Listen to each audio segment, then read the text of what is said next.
So good morning. Today's daf is Yevamot daf Kaf Gimel, and we are on the bottom of daf Kaf Bet Amud Bet, about 8 lines up. And so what have we been doing? We've been actually, yesterday we introduced a debate regarding whether one who sleeps with his full sister, i.e. a shared mother and father, when the parents are married, violates one or two violations. So why would you think? I mean, it's a sister, so that's a clear violation. What's the extra violation? Well, there are 2 psukim in Vayikra that we'll read in a couple of weeks, where the first one says that prohibits sleeping with one's sister, and the other one prohibits sleeping with the daughter of one's father's wife. And so, are those counted as 2 separate mitzvot, such that if the sister that you sleep with is also your father's wife's daughter, that therefore you have 2, or is it really just 1? And so the rabbis, the Tanakama, in that in the Brisa, I believe, say that it is 1. Say that it's 2 prohibitions, whereas it's Brisa. Whereas Rabbi Yossi ben Yehuda says that in fact it is only 1. So today we're going to begin by asking the question, okay, Rabbi Yossi, Rabbi Yehuda, you are saying that the prohibition about sleeping with the daughter of a father's wife is not a second prohibition beyond sleeping with the sister. So what are you doing with that pasuk? What is that pasuk coming to teach us? And so we're going to give the actual answer first in a sort of a reversal of what you often will see in the Gemara, where it tries, several times unsuccessfully before coming to the right answer. Here, it's going to give you the right answer right off the bat, and then it's going to give 3 alternatives and explain the rejection of each of them. So let's take a look. So again, we are 8 lines up of Rabbi Yossi Rabbi Yehuda on the bottom of Kaf Bet Amud Bet. Rabbi Yossi Rabbi Yehuda, Hai Bas Eshes Avicha, when it says the daughter of the wife of your father, my Avidle, what is he going to do with that? It shouldn't that be, obviously the rabbis, the Tanakama position in that brisa is clearly that that's an additional prohibition. So what are you doing with it, Rabbi Yossi Rabbi Yehuda? So mi boile, he needs it. So when there's an actual marital relationship between the father, so then that will be the situation where we'll say that the sister quality exists. But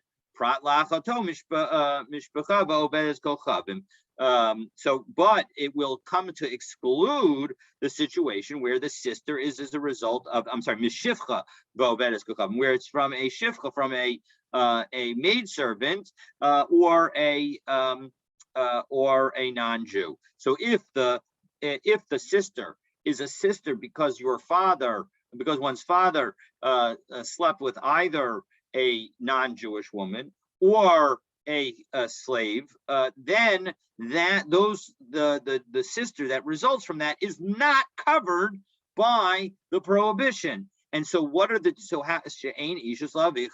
because there's no marital relationship between the father and either a slave woman or a non-Jew. And so as a result, that is what the pasuk is coming to tell us. So again, it's not a separate prohibition. Rather, it is telling us that the prohibition of sister does not, in fact, apply to all sisters. It only applies to sisters where there's a marital relationship.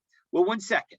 Now that we've said that that what's required here is a marital relationship, there are other situations where a father could get involved with somebody, have a child, where there's no marital relationship. So now we're going to try to suggest that all these other 3 exist. And so let's take a look. And so the first of the 3 other cases is the ema prat lachosoma anusa.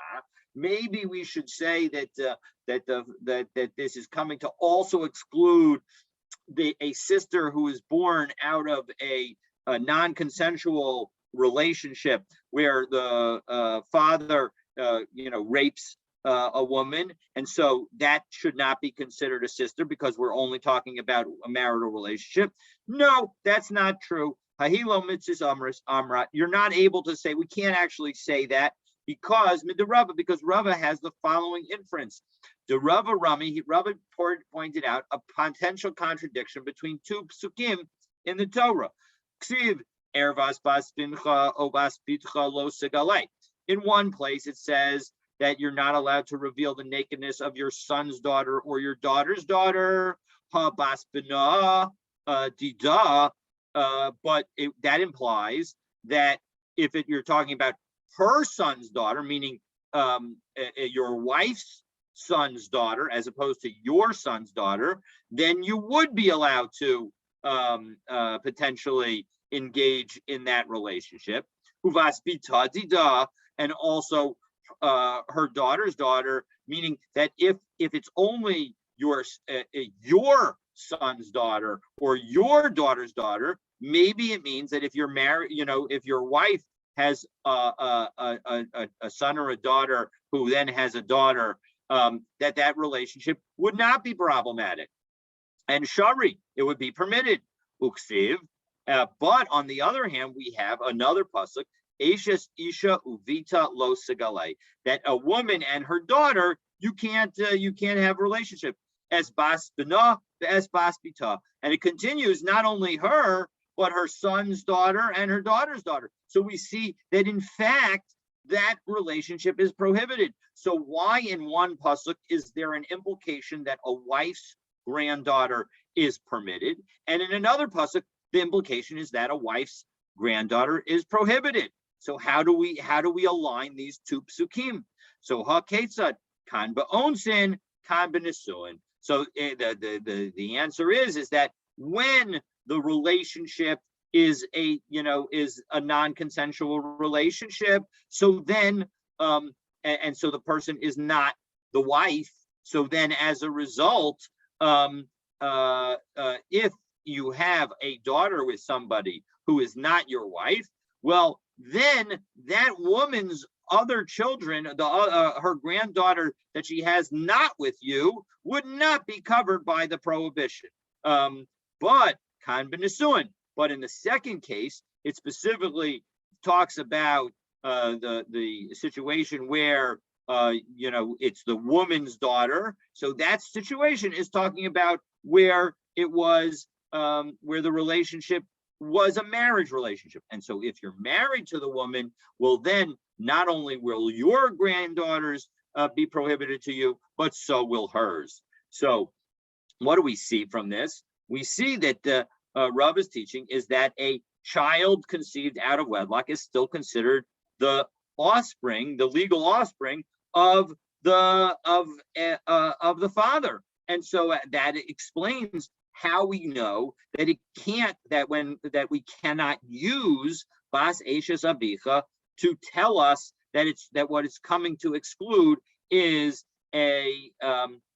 offspring from a non-out of wedlock relationship. So now we go to the second possibility as we turn to Kaf Gimel Amud Aleph. Ve'ema prat l'chayav lavin. So maybe the prohibition is for things that are prohibited with just a lav.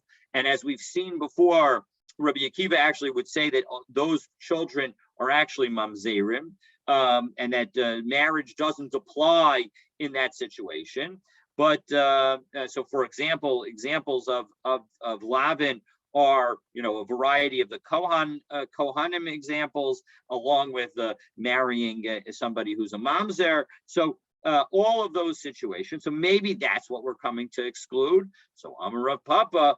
So the Gemara says Rav Papa, but if you take a look at the Masoras Hashas on the side, it says that it should be Rava, because in fact the other cases of responses are all Rava, so that suggests that should be Rava here as well. But in any event, whoever it is, what did he say? Chayav lavin tavsei behu kedushin. No, we actually say that kedushin does take effect with such a woman, and so as a result, we say that in fact it cannot be coming to exclude that. And how do we know that such a woman even though it's a prohibited with a lav to marry her, that there is still kedushin. Diksiv, because we have the following pasuk.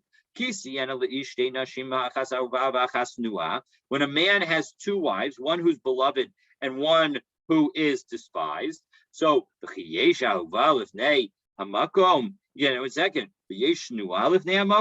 but one second. Now let's stop and just pause. Clearly, the pasuk is talking about the husband's feelings towards his wife, but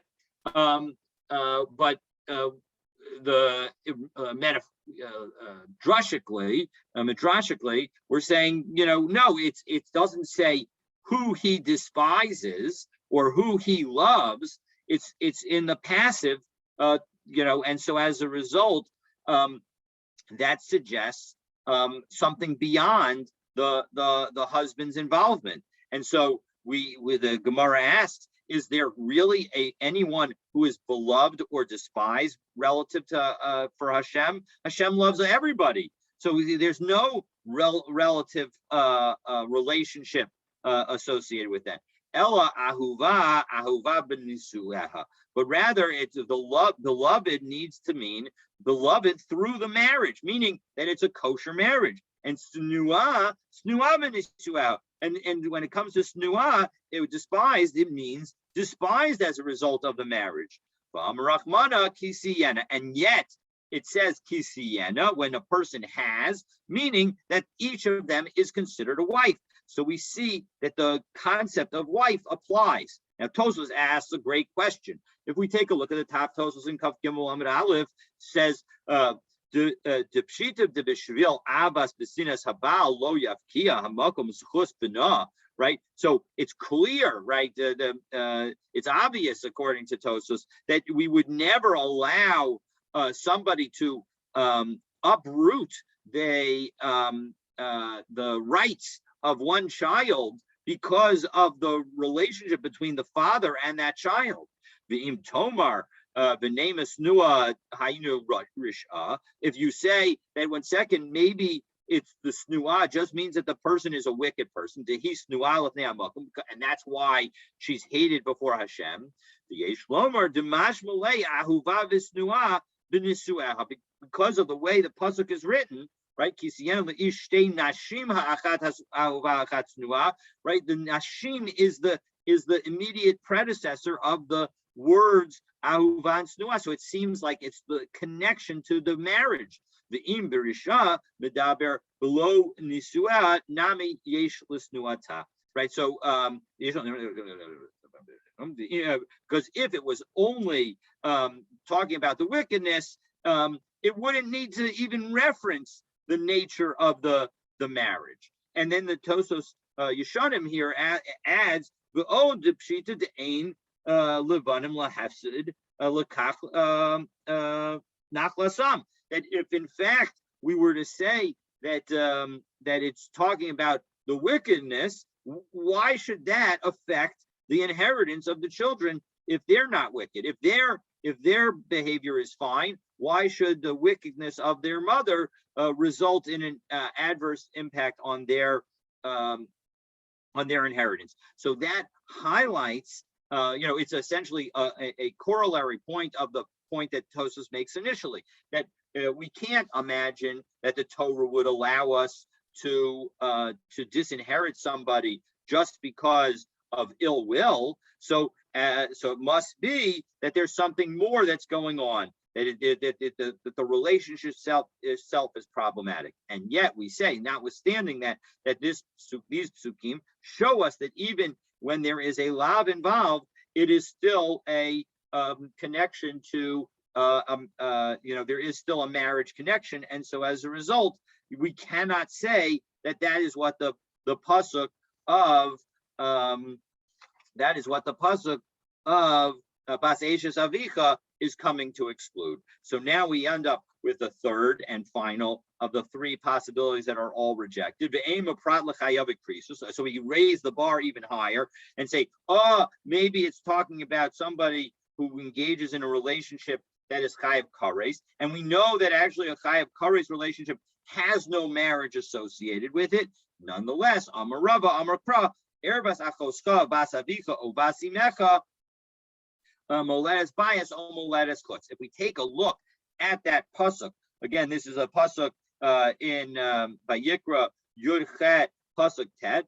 That if we take a look at that pasuk says that it doesn't make a difference whether the person is born inside moledis, whether the sister is born inside the home or outside the home. The key is that it's that you cannot you cannot have a relationship with them. Well, what is that moledis bias or moledis chutz? So bein she'omrin lo la'avicha kayem. So what it means is that it doesn't make a difference whether we say to the father that you can keep the wife, bein she'omrin lo la'avicha hotzei, or whether we tell the father, no, you have to send her out. So moledis bias means that it's somebody that the relationship, that the mother of the daughter is the mother of the sister is someone who is allowed to be married to the father, whereas moledis chutz is telling us the mother of the daughter is not allowed to be married to the father, and so we need to and yet va'amarachmana achoskahi, and nevertheless in this pasuk the Torah tells us that daughter that's born is considered your sister, and so as a result we must say that the chayave krisos is not the exclusion, and so we're left with what is the only exclusion is when the relationship is with somebody who is either not Jewish or somebody who is a slave. So the Gemara now asks, 1 second, Ema ben she'omer lo la'avicha kayem, ben she'omer la'avicha hotzei, va'amar achmana achoschahi, l'rabos achoska, b'shivcha va'obedizko kavim. Great that you just highlighted this concept of keeping and sending out. Now let's say that this pasuk is not coming to include the case of kares, a case of a chayve kristus, but rather it's coming to include and say that even a sister through a slave or through a non-Jew would also be considered your sister. So Amar Kra bas eshes avicha. So the point is that it said your father's wife's daughters. Misha yesh ishus la'avicha ba. You need to have a marital relationship. And so that's why it comes to exclude the sister from a slave or a non-Jew. Well, of course, you're about to ask the obvious question, which Gemara is going to ask as well. Umara Isa. 1 second. You could make the exact same argument in the opposite direction, meaning once we're saying that we're talking about a marital relationship where there's no actual marital relationship, how do you know that you're excluding a slave and a non-Jew? Maybe it's coming to exclude somebody who's penalty of kares. That was also a situation where there's no marital relationship. Mistabra chayav krisus havalei l'rabos shekain tafse behen kedushin la'alma. No, the reason is it's more logical to say that the exclusion applies to a non-Jew and a slave because they do not have the concept of kedushin in general. They can't marry any Jew, and so as a result, that's why they should be excluded. So in second, Adarabba, you can make an argument in the other direction that maybe those are better to include. Why? Shivcha ve'obedes kochavim havalei l'rabos de'imegaira l'didei nami tafsei ba'kedushin. No, you could argue that they have the ability to marry anybody. All they need to do is convert to become Jewish. And as long as they convert to become Jewish, well, then they could marry anyone. And so as a result, they have a greater concept of kedushin by them than a woman who is subject to a kares prohibition. So the Gemara answers, that if she actually converts, she's somebody else. And so as a result, because she effectively becomes a new person, when we're looking at the person standing before us, we're focused on just that person, not the fact that she could convert, because that would turn her into a different person. And so as a result, the bottom line is that what we've seen is that the Gemara comes to exclude, or Rabbi Yossi understands that the Gemara comes to exclude, that the Psukim are coming to tell us that when it says that you can't have a relationship with your sister, it means not only can you not have a relationship with your the only relationship that you can't have with your sister is a true sister. And what is the definition of a non-true sister? A non-true sister is where your father has a relationship with a non-Jew or a slave. Okay, so now that we've qualified that and explained what Rabbi Yossi learns from this psukim, from this pasuk, Rabbi Yossi, Rabbi Yehuda learns from this pasuk. So now the big question for us is, okay, presumably the rabbis, the Tanakama in that brisa also agrees with this principle. So how do they know? So that's our question. How do they come about to derive the exclusion of a sister through a non-Jew or through a slave? So well, when it comes in Parshas Mishpatim, when it talks about Ebed Ivri, it tells us that if an Eved Ivri marries or has children with a shifcha, with a non-Jewish slave, well then those non-Jewish slave and her children remain the belongings of the owner, and so that indicates that those children are not considered his children. And so as a result, if he has a son and now he has a daughter with this slave woman, so as a result, that daughter is not considered the sister of the son. Rabbi Yossi, Rabbi Yehuda. All right, okay, so that now you've explained the Rabbanan. So what does Rabbi Yossi, Rabbi Yehuda do with this verse? So he points out, actually, he needs two verses. So yes, we have the first verse of Bas Eishes Avicha, but we also need the verse of Ha'isha Viladet Tziela Adonai, that we need. Bas Eishes Avicha tells us, well, let's take a look and we'll see how it works out. Utsrichi, and you need both verses. Well, no, I'll say, so let's say it outside first, right? So the verse that we had, Bas Eishes Avicha, tells us that if the father has a relationship with a non-Jewish woman, well, then that is not going to be the daughter of your father, because that daughter is effectively going to be not Jewish because the mother's not Jewish, and so that tells us that one gets excluded. And then the Ha'isha Viladet Tziela Adonai is how we know that when it comes to your father having a relationship with a slave, that also this daughter is not going to be considered a sister. So, and we need both of them, utsriche, and we need to be taught both verses, because because if I were only to be taught the law about a shifcha, about the slave, meaning the pasuk of Ha'isha Viladet Tziela Adonai, so mishum de'ein lachayis, that's because a slave has no legal family relationships. So as a result, the daughter can't be considered the biological child of the father. So aval obedes kochavim, however, when it comes to somebody who's not Jewish, to islachayis, where there are legal family relationships, meaning that you're not, non-Jews have relationship, are considered prohibited relationships among themselves. And so as a result, they do have relevant family relationships. So as a result, I might have thought that no, that would not be considered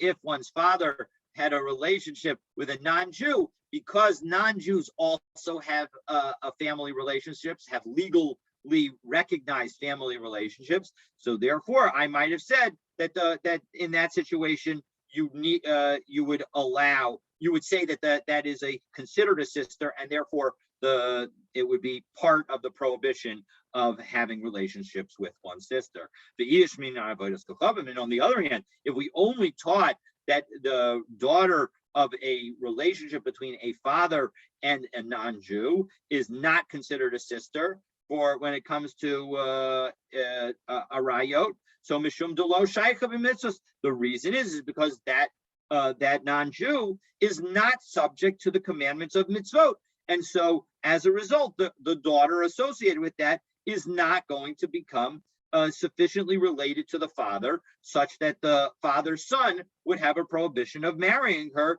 based on her being his sister. But when it comes to Aval Shivcha, but when it comes to a slave, they are obligated in all the mitzvot associated with that are not a time bound. So Amalo, I might have said that in fact that is not excluded, that such a daughter is not excluded, and therefore, if one were to have relationship with such a daughter, it would be part of the prohibition of having relationships with one's sister. And so, as a result, sricha. That's why, in fact, both psukim are necessary. Well, now we have a question on the rabbis, because the rabbis only have one of these psukim available to teach us this. The Rabbanan Asher Chan Shivcha, we now see where they know that a slave woman is not, that a maidservant is not allowed to, a maidservant is not covered. The daughter of a maidservant and your father is not covered by the prohibition of having relationships with a sister. But Ovedes Kochava Minalahu, how do we know about the daughter of a non-Jew along with a father? If you want to say that we should just learn it from the shivcha, from the maidservant, we just said that you have to, that we need both verses according to Rabbi Yossi Rabbi Yehuda. So Amar Rabbi Yochanan Mishum Rabbi Shimon ben Yochai. So Rabbi Yochanan explains Amar Kra, that what does the pasuk come to tell us? Ki yasir es bincha miacharai. So this pasuk, which is from Dvarim, and says Ki yasir es bincha miacharai ba'abdu Elohim acherim. Right. So your son is going to be turned away from me, and they're going to serve other gods. So and so and Hashem is going to get angry and will destroy us. So what is that situation talking about? So bincha mi Yisraeli karoi bincha. So your son from a Jewish woman, that's called your son. The ain bincha haba min ha'ovedes kocham karoi bincha. But your son who comes from a woman who's not Jewish, that's not called your son, rather Ella Binah. That's his son. And Amar Ravina Shma Mina, we learn from this. Ben Bidcha Haba Min Ha'ovi Kochavim Kari Bincha, that your son from your daughter is called from a Jewish daughter. That's called your son. However, a son from not your daughter, meaning that if your son were to marry a non-Jewish woman, that would not be considered your son. So Lema Kasav Ravina, Ovid Kochavim, the Eved Habal, Bas Yisrael, Havlad Kasher. So doesn't that imply? So right now, so I should note that that there is the question is sort of like, okay, so doesn't this tell us that a relationship between a Jew and either a non-Jew or a non-Jewish slave, or I'm sorry, a non-Jew who has a relationship with a Jewish woman, or a non-Jewish slave who has a relationship with a Jewish woman, doesn't that tell us Havlad Kasher, that the child is completely kosher? After all, right? What did we just say? We said that if it's your daughter, if it's from a Jewish woman, well, then the child is called your son or your daughter. So doesn't that show that the child has no problem with that? So no, nehi de mamzer lo havi. So yes, you're right that it's not a mamzer, but kosher nami lo havi. But it doesn't necessarily mean that there is no, that it's as if they're totally kosher, because Yisrael Pasal Mikri, because maybe we can say that it's considered a disqualified Jew, meaning that they don't have the same status. Now, interestingly enough, when this Gemara, this nearly identical Gemara appears in Kedushin, it actually comes from the opposite direction and says that rather than that Ravina should say that the Ovid Kochavim, the Eved Habal Bas Yisrael Havlad Kasher, is to say Havlad Mamzer. Why? Because in each of those situations, the Jewish woman is not able to have a marital relationship. And so as a result, we should assume that because there can't be a marital relationship, doesn't that imply that in fact it's a mamzer? And again, there as well, they say, no, it doesn't necessarily mean that it's a mamzer. It could just be that it's a psul. So in any event, the bottom line is that what have we seen? We have now seen that the rabbis and Rabbi Yossi all agree that a sister through a slave or a slave woman or a non-Jewish woman is not considered your sister with respect to the Arayas prohibition of having relationships with one's sister. So now we're going to go back and just note this pasuk that we learned from the rabbis learned from Ki Yasir es bincha mi'acharai, right? That the situation was that your son will turn away. So now the question that the Gemara is going to ask is, one second, how are you going to say that this applies to all non-Jewish people? Because Hai b'shiva umos ksiv, that pasuk was written specifically about the 7 nations of Canaan. We were told that we need to make sure not to let them stay around because we'll end up marrying them and they'll cause us to turn away from Judaism. So the Gemara explains, no, yes, that pasuk is certainly talking about the 7 nations, but Ki Yasir, the concept of when the son will turn away, l'rabas kol hamasirim, comes to come and tell us that it doesn't make a difference who is going to do the turning. Any non-Jew who is engaged in turning away our children, that is going to be problematic. Well, haneicha Rabbi Shimon, that works according to Rabbi Shimon. Why? Because the Darish time of Dekra. Rabbi Shimon has a principle that says that the implications of a teaching in a pasuk we can figure out on our own and understand the rationale. And so, with respect to our pasuk here, right, in our verse, the Torah explicitly explains why in the previous verse it prohibited intermarriage with the 7 nations.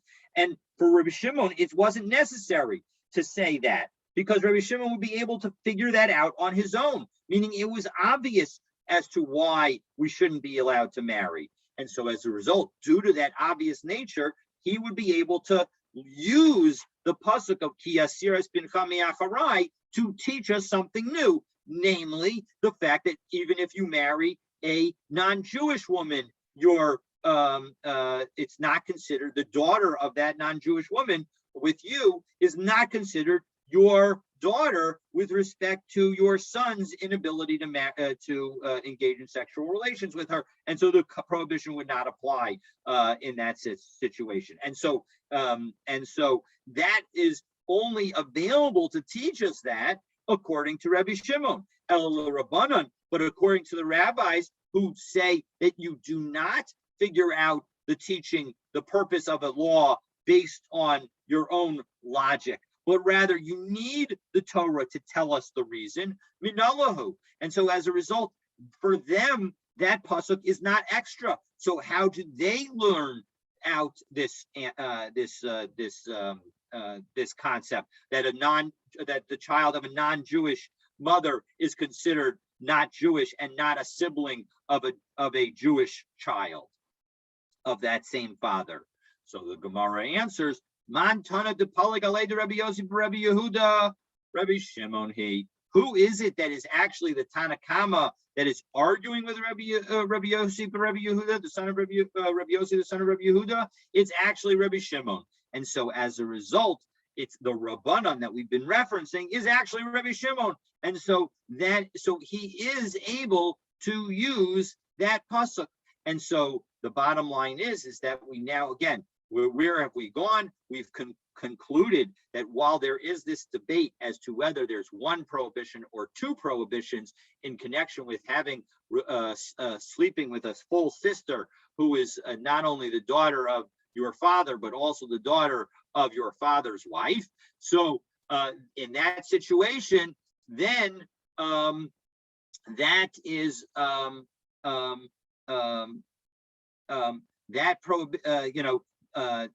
although there's a debate as to whether there's 1 or 2 prohibitions in connection with that, Rabbi Yossi, who says that both the rabbis and Rabbi Yossi all agree that when the prohibition of sister is discussed in the Torah, it does not apply either to a sister where the mother is not Jewish or to the sister where the mother is a slave.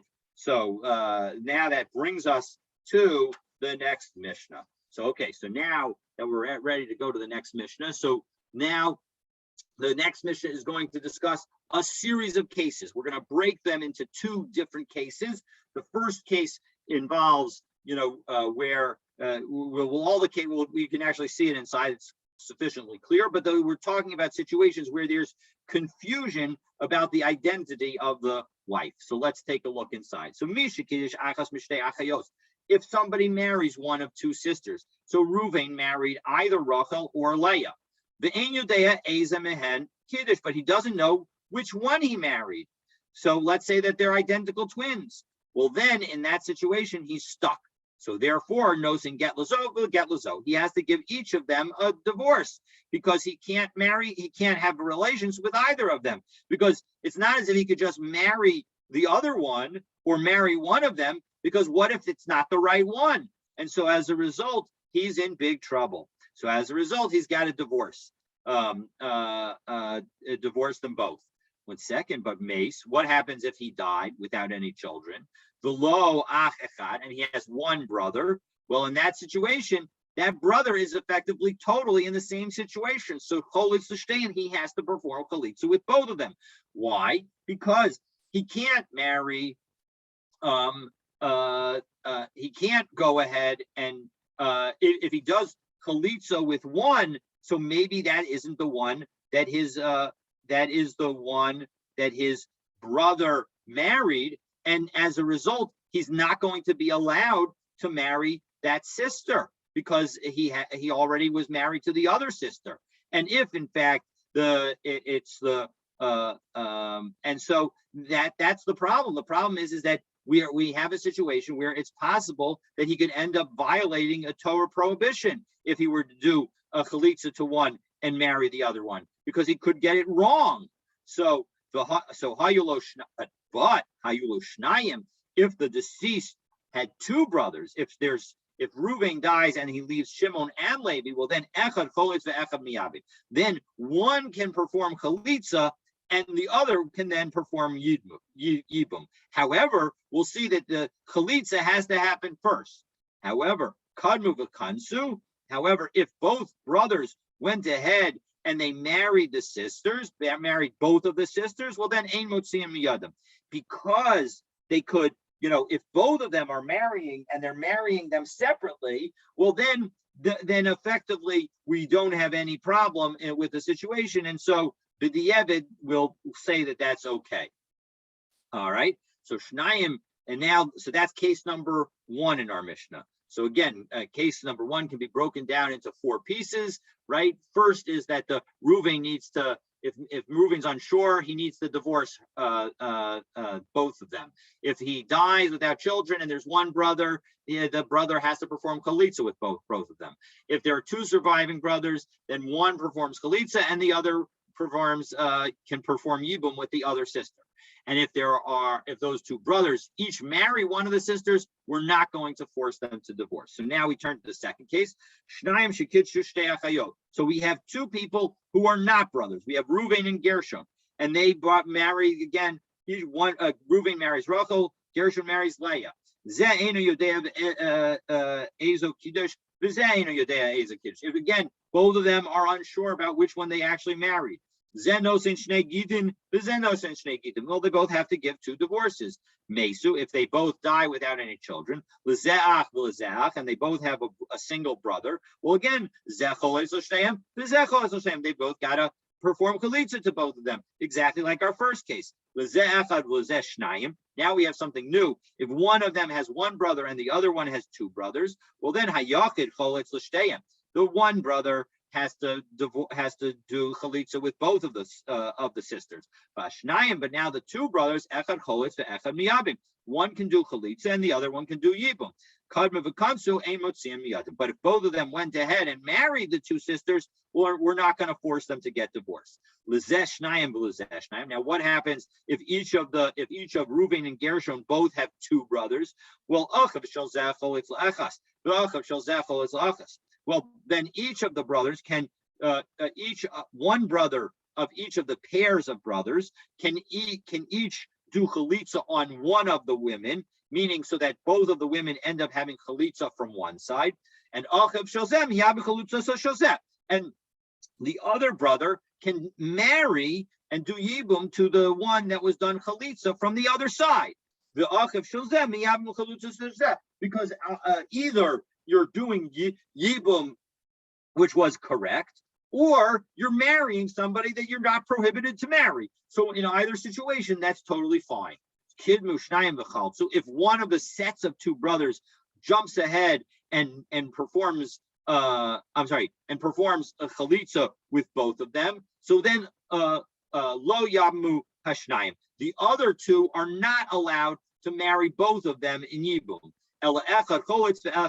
Rather, one should perform a chalitza and the other should perform yibum. However, but again, if both brothers in the other set end up going ahead and each of them marries one of the sisters, we're not going to force them to divorce. So what is this? So now the Gemara, so we've got these two basic forms of cases. So first we're going to try and learn that a law associated about uncertain marriage. So Shema Mina, let's learn from this Mishnah, Kedushin she'ein misurin labia of a Kedushin. What did we have in our situation? We had in our situation a marriage where the husband is not able to have relationships with his wife because he's uncertain as to who his wife is. So doesn't this tell us that in other situations, so for example, if a man is an agent for both wives and then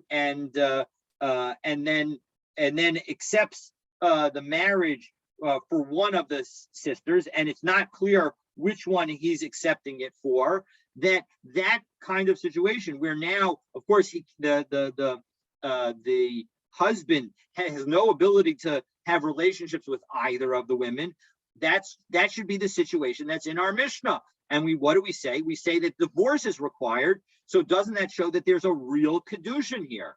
So kedushin she'ein misurin labia habu kedushin. Doesn't this show that a kedushin, when there was never a possibility of the husband having a relationship, constitutes kedushin?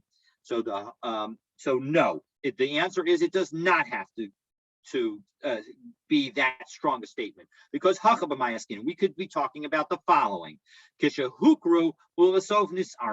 where originally the sisters were identifiable and it was clear which one was which. However, then they became confused, and so as a result, it's a terrible situation to think about. Either, for example, where one sister was in one town and the other sister was in the other town and they were identical sisters, and then, for whatever reason, they forgot who they themselves married. And so now, and they are confused as you can't tell which one is which because now they're both in the same town. So as a result, you're not able to do it. And so that's the situation where we are talking about in our Mishnah. And so as a result, the original Kedushin was a valid Kedushin. However, if at the moment that Kedushin actually happened, it was not possible to have relationships with the wife, well, then we would say that that is not a valid Kedushin. Daikanami, and we can actually say that our Mishnah, if you read it carefully, implies that.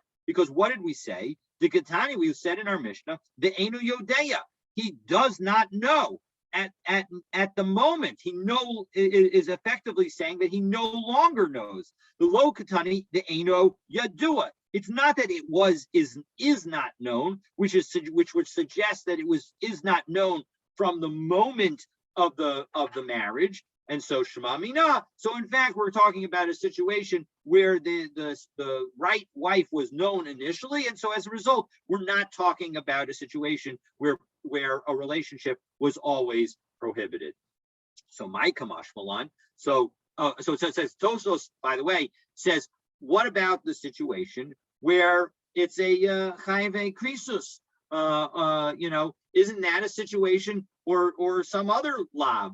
Why isn't that a situation where a woman is covered by a prohibition initially at the moment of marriage? So shouldn't that also be a situation where we say that it's not a valid marriage? Now, I guess the situation with the kares is not accurate because that we do say is not a valid marriage. But what about the situation with the lav? Why don't we say there? And so Tosos answers that no, there's a difference in the situation, because that prohibition of the relationship with such a person, that prohibition is not connected to the act of kedushin. Whereas here, it is the act of kedushin that results in the separation. The fact that there's an uncertain agent involved, that it's not clear whether that agent is for Rachel or for Leah, and so as a result, that is what draws. So as at the moment of kedushin, that's when the prohibition suddenly kicks in that you can't actually have relationships with either of them. And so that's the situation where we say that the kedushin does not take place. Okay, so my Kamash Malan. So what is this Mishnah coming to teach us? Isn't this all obvious? Meaning, of course, if he can't have relationships, he needs to divorce the two women. So Seifa Itzrachalei. No, it's coming to tell us about the Seifa, the end of the first case. Meislo ach echad cholet l'shteihem. If he has one brother, the brother has to do chalitza for both. Hayushlo shnayim echad choletza echad miyabim. One can do chalitza and the other one can do yibum. So dafka milchatz v'hadar yibumi. And it's got to be that the chalitza happens first and then the yibum. Aval yibumi v'reisha lo. But you cannot have the yibum happen first because that tekapaga ba'akoso zekukaso, because that would result in the brother potentially transgressing the prohibition about marrying the sister of a zakuk, right? Because if Ruvain's marriage was actually to Rachel, and now Shimon marries Leah, Shimon's not allowed to marry Leah now because Shimon has a zakuk relationship with Rachel, and so as a result, he's prohibited to marry Leah, and so that's the problem. Whereas once there was chalitza done to Rachel, well then of course he can marry Leah, and vice versa. Of course, if the other situation, he would have been fine to marry. It wouldn't actually be a prohibition to marry because he would be doing an okay thing. So all right. But in any event, so that's the situation. So that's why we specifically say that you need to do chalitza and then yibum. So now, what about the second case in our Mishnah, Shnayim shekitzu shtei achayot, where two different people marry two sisters? So Shema Mina kedushin she'ein misurin l'biyah havu kedushin. Can't we learn in this situation also that kedushin that doesn't have any possibility of having relationships is also a valid kedushin? And again, no, hachanami here too. Where we're talking about a situation where the sisters were known at the time and identifiable at the time of kedushin, but only later became confused. So daikanami, and indeed we can confirm that the language in our Mishnah is shows that that's exactly the case. Tikatani ve'ena ve'en yodeya. Exactly, they do not know now that there is a problem. V'lo katani ve'en yodu, and it was not that it was not known, which would suggest that all the time they were married would be a problem. So Shema Mina, in fact, we can learn that we're talking about a situation where it was known at one point in time.